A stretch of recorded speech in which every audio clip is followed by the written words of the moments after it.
Welcome to easy English 222। जी आज मैं आपको एक बाग में लेके आया हूँ और यहाँ पर मैं आपको एक नेचुरल अंदाज में स्टडी करवाता हूँ। आम तौर पर बहुत सारे स्टूडेंट्स जो होते हैं वो वाइट बोर्ड को देख देख के, मार्कर को और कमरे को देख के, बेंचेस को देख के बोर हो जाते हैं। डेली एक सी रूटीन में वो नहीं पढ़ पाते। आज एक नए तरीके से आपको पढ़ाते हैं, देखते हैं कि यहाँ पर कैसा रिज़ल्ट आता है। तो आज मिसाल के तौर पे हम यहाँ पर आए हैं, ये देखें ये बच्चे हैं। अभी हम यहाँ पे अगर प्रेजेंट इंडेफिनिट का एक फ़िक्रा बनाएं तो वो ये बनेगा कि बच्चे बाग में आते हैं। तो इसको अगर इंग्लिश में ट्रांसलेट करें तो वो कुछ यूँ होगा, the children come to the garden. ठीक है, इसी तरह अब हम देखते हैं कि दरख्त हैं यहाँ पर बाग के अंदर, बहुत सारे ये सारे दरख्त हैं। तो इसके ऊपर ये फ़िक्रा बन सकता है कि बाग में बहुत सारे दरख्त होते हैं या हैं। ठीक है, तो इसे अगर इंग्लिश में ट्रांसलेट करें, the garden contains a lot of trees. दरख्त में बहुत सारे बाग में बहुत सारे दरख्त हैं। ठीक है, इसी तरह अगर आप देखें तो इसके ऊपर बहुत सारा फ्रूट लगा हुआ है, फल लगा हुआ है। ये देखें, तो साथ फल खाते भी हैं।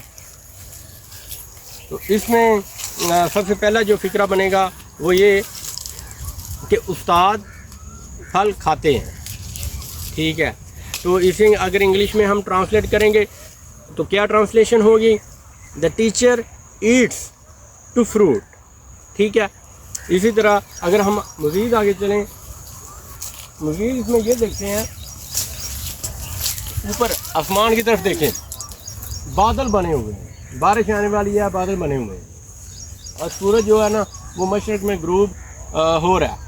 तो अभी इसे अगर हम प्रेजेंट इंडेफिनिट की नज़र में देखें, प्रेजेंट इंडेफिनिट के तनाज़ुर में देखें तो क्या फ़िक्रे बन सकते हैं। एक तो ये फ़िक्रा बन सकता है कि जो सूरज है वो मगरब में ग्रूब होता है, the sun sets in the waste.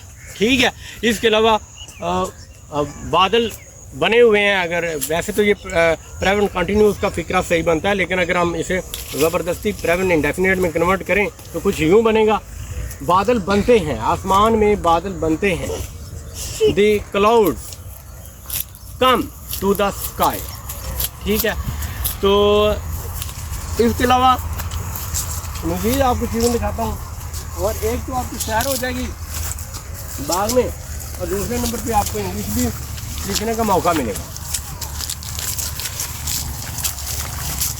अब मसलन अगर आप देखें जो शाखें हैं ना वो हवा की वजह से झूम रही हैं, तो इसे हम ये कहेंगे the branches of a tree